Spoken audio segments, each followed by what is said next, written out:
Bugünkü konumuz çok önemli bir konu bence. Yanlış sistemde doğru insan olarak kalabilmek bir sohbet havasında geçecek. Fakat arada bolca bilimsel çalışmaya da yer verdim. Az önce aslında 24 dakikalık bir video çekmiştim ve hatta devam ediyordum ama çektiğim video yer kalmadığı için telefonumda maalesef ki silinmiş. O yüzden bu videoyu tekrar çekiyorum. Lütfen beğenmeyi ve takip etmeyi unutmayın. Tırnak içerisinde biz modern insanlarda neden daha fazla hastalıklar, fiziksel hastalıklar, psikolojik hastalıklar, daha fazla kilo alımı, obezite, hatta morbid obezlik arttı? Neden daha fazla mutsuzuz? Biz neyi yanlış yapıyoruz ya da biz mi yanlış yapıyoruz yoksa sistem mi bizi yanlış yapmaya itiyor? Bunlardan bahsedeceğiz. Size bazı başlıklar belirledim bu video için. İlk başlığımız ise bedenimizin zinciri, yani hareketsizlik. Yale Üniversitesi'nden Profesör Daniel Lieberman'ın 2020'de yayımladığı Exercise adlı çalışmada insan bedeni yürümek, koşmak ve avlanmak gibi aktiviteler için evrimleşmiştir. Homo erectus, yani bizim atalarımız 2 milyon yıl önce saatlerce süren kalıcı koşu tekniğiyle avlarını yorarak avlarlarmış. İnanabiliyor musunuz? Saatlerce avını yakalamak için koşuyor. Peki şu an kaçımız 2 dakika boyunca aralıksız koşup da nefes nefese kalmayız? 2020'de yapılan bir Lancet çalışması her 4 insandan birinin tamamen hareketsiz bir yaşamı benimsediğini ortaya koydu. Her 4 kişiden 1 kişi neredeyse hiç hareket etmiyor. Geri kalan 3 kişinin de çok fazla hareketli olduğunu düşünmüyorum. Dünya Sağlık Örgütü'nün verilerine göre de dünya üzerindeki ölüm nedenlerinden 4.'sü bilin bakalım ne? Hareketsiz yaşam. Ben kendi açımdan hareketsiz bir yaşamdaydım.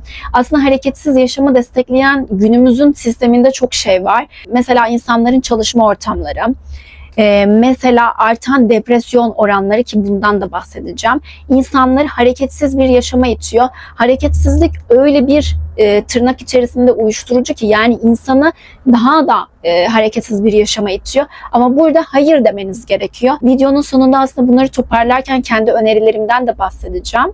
Hareketsiz yaşam konusunda ben neler yaptım? Bunlardan biraz bahsedeceğim. İkinci başlığımıza geçelim hemen. O da tabağımızdaki zehir ve doğal beslenmenin yok oluşu. Günümüz insanını en çok etkileyen şeylerden biri gıda. Oxford Üniversitesi Antropoloji Departmanı'na göre avcı toplayıcı toplumlar 300'den fazla farklı bitki ve hayvan türüyle besleniyordu. Bir de beslendikleri ürünler içerik olarak çok zengindi. Lif açısından ve omega 3 açısından çok zengin bir şekilde besleniyorlardı. Omega 3 de zaten beyin sağlığı açısından çok önemli. Ama günümüz insanına bakıldığı zaman günümüz insanının sadece 12 tür bitkiyle beslendiğini, 5 farklı hayvansal gıdayla beslendiği bulunmuş. 300'den neredeyse 17 türe bir düşüş. 2019 Global Burnout of Disease Study'nin verilerine göre kötü beslenme her yıl 11 milyon insanın ölümüne yol açıyor. Tarım devlerinin ürettiği GDO'lu gıdalar ise bitkileri hastalıklara çok açık hale getiriyor ve aslında besleyici değerleri de düşüyor. Organik besinler antioksidan açısından çok değerliyken diğer besinler ise pestisit gibi kalıntılardan bolca zengin. Yani kendi elimizle kendimizi zehirliyoruz. Şimdi vücudumuzdaki zincirlerden bahsetmişken zihnimizdeki zincirlerden bahsetmemek olmaz. İnsan, yani Homo sapiens, düşünebilen bir varlıktır. Bizi diğer varlıklardan, diğer canlılardan ayıran en önemli şey bizim zihin yapımız. Yani bir bilincimizin olması, düşünmemiz, sorgulamamız, icat etmemiz, keşfetmemizdir. Antik çağlardan beri bilgi, sorgulama ve keşif kutsaldı. İslam altın çağında Bağdat'ta kurulan Beytül Hikme'de bilim adamları yıldız haritaları çıkartıyordu. Eski Yunan'da Sokrates sorgulanmamış hayat yaşanmaya değmez diyordu. Mısır piramitlerinin bugün bile hala nasıl yapıldığı bir muamma. Origon takım yıldızlarını bile işin içine katmışlar onları inşa ederken. Muhteşem bir mühendislik harikası. Günümüzde bile bu yapılar yapılamaz. Bugün ise PISA verilerine göre dünya genelinde öğrencilerin %70'i ezbere dayalı bir eğitim alıyor ki %70 bence iyimser olmuş. Hele ki Türkiye gibi ülkelerde sürekli ezber eğitim veriliyor. Siz kendinizden pay biçin. Sürekli ezberliyorduk bir şeyleri. Ezberlenen bilgiler de işlenmiş gıdalar gibi geliyor bana. Bununla bağdaştırdım şu an aklımda. Yiyoruz ama hazmedemiyoruz ve ondan besin alamıyoruz. Besin almadan da tuvalette çıkartıyoruz. Böyle düşünün. Ezber bilgi son derece yanlış ve bizi hiçbir yere getirmeyecek bilgidir. Amerikan Psikolojik Derneği'nin araştırmalarına göre ise sosyal medya gibi mecralar, bilinçsizce kullanılan sosyal medya mecraları insanların eleştirisel düşünmesini de çok fazla azaltmış. Hatta ki Oxford Üniversitesi 2016'da 7800 öğrenci üzerinde yaptığı bir çalışmada çoğunun internet üzerindeki haberleri, yanlış haberleri doğruymuş gibi kabul edip gerçek sandıkları ortaya çıkmış. Yani bilgiyi arayan insanlar yerine her bulduğu bilgiyi itaat eden ve sorgulamadan kabul eden bir sistemin içerisindeyiz. Tabii ki zihin demişken artan psikolojik rahatsızlıklardan da bahsetmeden geçemeyiz. Sessiz bir salgın yaşanıyor aslında. Psikolojik rahatsızlıkların artması. Dünya Sağlık Örgütü 2023 raporuna göre dünya genelinde depresyon ve anksiyete vakaları %28 arttı. Covid-19 pandemisi sonrasında sadece 2020 yılında anksiyete ve depresyon bozukluklarında %25'lik dev bir sıçrama kaydedildi. Özellikle genç nesilde depresyon ve kaygı bozuklukları geçmişe göre 2 kat fazla görülmeye başladı. Bunlar çok büyük rakamlar aslında. Gelin birazcık da hangi psikolojik rahatsızlıklar pik yapmış bunlardan bahsedelim. Birincisi anksiyete. Sürekli tetikte olma hali özellikle 18-35 yaş arasındaki insanlarda anksiyeteyi çok fazla arttırıyor. Sürekli kötü haberlere maruz kalma, ana akım medya özellikle televizyonlardaki haberlerde sürekli olumsuz haberler, sürekli ani ölümler insanların bu anlamda iyice ayarlarını bozmuş durumda. İkinci sırada ise tahmin edeceğiniz gibi depresyon var. Dünya Sağlık Örgütü'ne göre 2030 yılında depresyon dünyadaki en yaygın hastalık olacak. Tabii ki de bunun nedenleri hareketsiz yaşam, sağlıksız gıdalar, insan ilişkilerinin bozulması. Depresyonda olmayanımız veya en az bir kez depresyona girmeyenimiz var mı? Üçüncü sırada ise burnout denilen tükenmişlik sendromu yer alıyor. Özellikle beyaz yaka, ofis ortamlarında çalışan kişilerde tükenmişlik sendromu çok artmış durumda. Sebebi de ben şu an çalışmıyorum. 3 senelik işimden Ocak sonunda ayrıldım. Yani iş yerimiz kapandı daha doğrusu. Ama çalıştığım zaman içerisinde çünkü son 1,5 sene içerisinde çalışmamız saha ortamına dönmüştü. Fizyoterapistim ben ve çalışma koşullarımız çok zorlaşmıştı. Kendi takım liderimin baskısı ve mobbingini de üzerimde hissediyordum. Bu bende ciddi aslında psikolojik sıkıntılara da yol açmıştı açıkçası. Bir süre anlamıyorsunuz bunu. Hele ki size arkadaş gibi yaklaşan biri ise ama bir süreden sonra onun üzerinizde ciddi bir baskı ve mobbing kurduğunu anlıyorsunuz. Bu da gerçekten çok sıkıntılı bir durum. Mobbing yaşamayan yoktur. Dördüncü sırada sosyal izolasyon ve yalnızlık. Dijital mecraların artmasıyla ve insanların sağlıklı iletişim kuramaması sebebiyle insanlar kendini yalnızlığa itmiş durumda. Hatta ki Harvard Üniversitesi 2021 yılında bir çalışma yapmışlar. 18 ve 30 yaş arasındaki bireylerin %61'i kendini aşırı yalnız hissediyor. Çok yüksek bir rakam. Ki 2021 yılı 2025'teyiz. Bu oran eminim ki çok artmıştır. Ben de şahsım adına çok fazla insanla yakın ve samimi ilişki kurmayan biriyim. Hep de böyle olmuştur bu. Çok az sayıda insana, yani herkesle konuşurum, herkesle sohbet edebilirim. Ama gerçekten benimseyip de derin sohbetler içerisine girdiğim insan sayısı çok azdır. Eminim sizler de bunun yalnızlığı içerisinde ve bunun eksikliğini hissediyorsunuzdur diye düşünüyorum. Çünkü insanlar gerçekten çok yüzeysel. İnsanlar gerçekten çok maddeci ve insanlar kendini hiç geliştirmiyor. Evet, para gerçekten çok önemli. Artık günümüzde sağlık bile parayla, ki ben geçen sene bir karın ağrısıyla yakındaki devlet hastanesine gitmiştim ve devlet hastanesindeki acildeki doktor şöyle bir bakıp, ki ben de sağlıkçı olduğum için kendisinden kan tahlili yapmasını rica etmiştim. Yapamam deyip beni yollamıştım. o anki maddi durumum el verdiği için özel bir hastaneye gittim. Çünkü bir türlü içime sinmiyordu ve apandisten şüpheleniyordum aslında. Ve evet, özel hastanede apandist olduğumu ve acil ameliyat olmam gerektiği söylendi. Şimdi benim imkanım olmasaydı maddi açıdan apandist fark edilmediği sürede ve patladığı zaman, ki bende ilginç bir şekilde hani çok yoğun bir ağrı vermiyordu.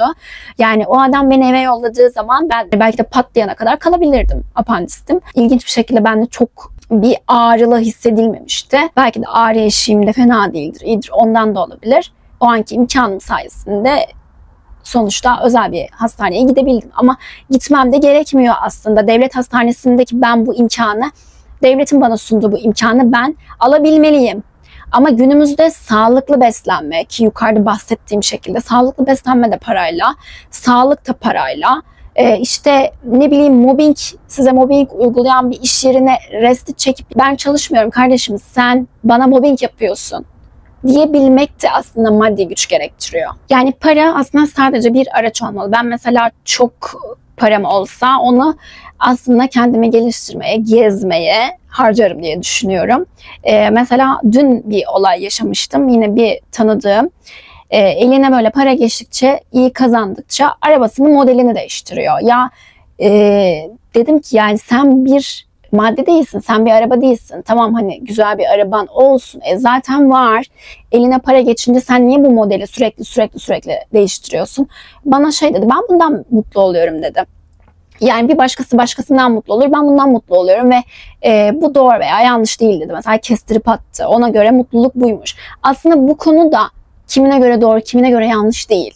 Ama insanlarla tabii ki de çok fazla inatlaşamıyorsunuz. Çünkü herkesin belli bir algı seviyesi var. Videonun da ana konusu olarak, insan olarak biz etten kemikten yaratılmadık sadece. Bizim bir ruhumuz ve bilincimiz var. Sen sadece her şeye para olarak bakıyorsan, her şey sadece maddiyatta mutluluğu arıyorsan, her şeyin bir üst modeli var. Telefonlar her sene yenisi çıkıyor. Yani bunun bir sonu yok.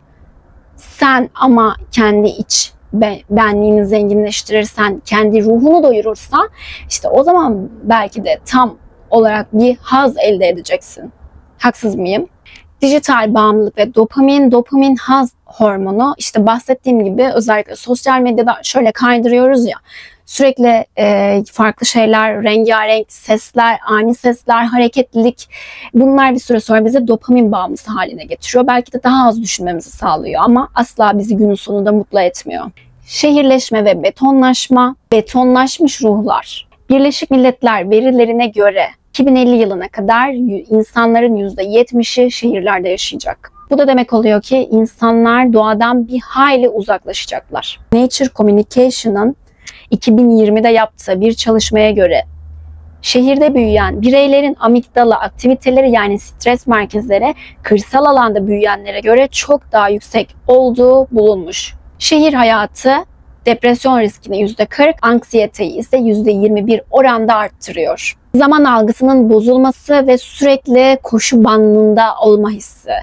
Bunu zaten siz de biliyorsunuz. Aranızda çalışanlar var. Ben de çalıştığım zaman da bunu yoğun bir şekilde hissediyordum. Sürekli bir şeyleri yetiştirmeniz gerekiyor. Sürekli sizden beklenenler var, sizden istenenler var. İşler var, toplantılar var, belli kotalar var, belli hedefler var. Onları tutturmanız gerekiyor. Sizden sürekli bir performans bekleniyor. Hızınızı hiç kesmemeniz gerekiyor. Bir şey başardıysanız onun bir tık üstünü daha yapmanız gerekiyor falan yani.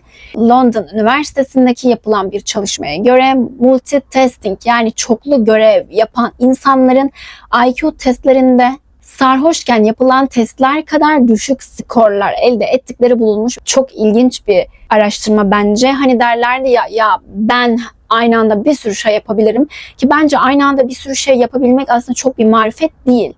Bir işi adam akıllı yapmak, anda kalmak ve bütün kapasiteni o işe vermek bence doğrusu. Ama iş yerlerinin beklentisi maalesef ki bu değil ve görev tanımlarımız bayağı bir genişletilmiş durumda artık. Bu da çalışmaya göre IQ seviyemizi düşürüyormuş zaten. Videoyu kapatırken bu ikinci videom olduğu için ilki de silindiği için maalesef ki sesim bile az çıkıyor. Kusura bakmayın. Size çok ufak nacizane tavsiyelerde bulunacağım. Ben 1,5 aydan beri yürüyüşe başladım. Günde ortalama 40 dakika kadar yürüyüş yapıyorum. Kendimi hareketsiz bırakmamaya çalışıyorum. Ne yapabilirsiniz? Telefonunuz veya akıllı saatiniz varsa adımlarınızı hesaplatıp orada kendinizi motive edebilirsiniz bu konuda. Çünkü artık beyinlerimiz böyle verilere göre çalışıyor. Maalesef ki ben öyle yapıyorum. Bulduğum yerde dışarıya çıkamıyorsam, mesela o gün çok yağmursa veya başka bir şey varsa, olduğum yerde adımlıyorum. Onları kaydediyorum. Bu da bir şey hiç yapmamaktan iyidir. Sağlıklı beslenmeye başladım. Nasıl mesela? Ben zaten ekmek tüketen biri değilim. Ekmek hiç yemiyorum. Ekmek de aramıyorum. Ama ekmek seven biriyseniz belki daha farklı alternatiflere, yani işte tahıl unu veya tam buğday unuyla kendinize bir şeyler yapabilirsiniz. Paketlenmiş ürünlerden olabildiğince uzaklaşın. Tabii ki kadınların en sevdiği şey tatlıdır. Tatlısız olmaz ama kontrollü yemeniz gerekiyor veya daha farklı alternatiflere yönelebilirsiniz. Hurmayı seviyorum. Mesela tatlı ihtiyacımı ondan karşılıyorum. Ve her şeyin bir alternatifi var. Ve siz bunu sağlığınız için yapın. Yani kilo verme kaygısından ziyade önceliğiniz sağlık olsun. Önceliğiniz bedeninize yaptığınız yatırımınız olsun. Zaten güzel görünmek ve fit bir vücut onun da getirisi olacaktır. Lütfen sorgulayın. Lütfen araştırın. Yani İlgi alanınız neyse, yani herhangi bir şey olabilir. İşte orman olabilir, ne bileyim kitaplar olabilir, güncel teknoloji gelişmeler olabilir. Benim videolarımı izleyin ve videolarımda size belki de ufak ufak da olsa böyle farklı ufuklar açtığımı düşünüyorum. Daha sizi sorgulamaya ittiğimi düşünüyorum. Bir hobi edinin kendinize. Bu spor dalı da olabilir ama farklı ellerinizi kullanacağınız bir aktivite de olabilir. Yani bu sistemde, bu yanlış giden sistemde doğru insan olarak kalabilmek gerçekten çok zor ve bedel gerektiriyor. Ama siz de aydınlanmış ve gerçeği görmüş beyinlerseniz, ki bu videoyu buraya kadar izlediğinize göre öyle olduğunuzdan eminim. Kendinize yatırım yapın, bedeninize ve zihninize, en önemlisi yatırımınızı yapın. Kendinizi sevin. Kendi değerinizi bilin ve ona göre yaşayın. Çevrenize de lütfen öyle insanları alın. Bir sonraki videoda görüşmek üzere.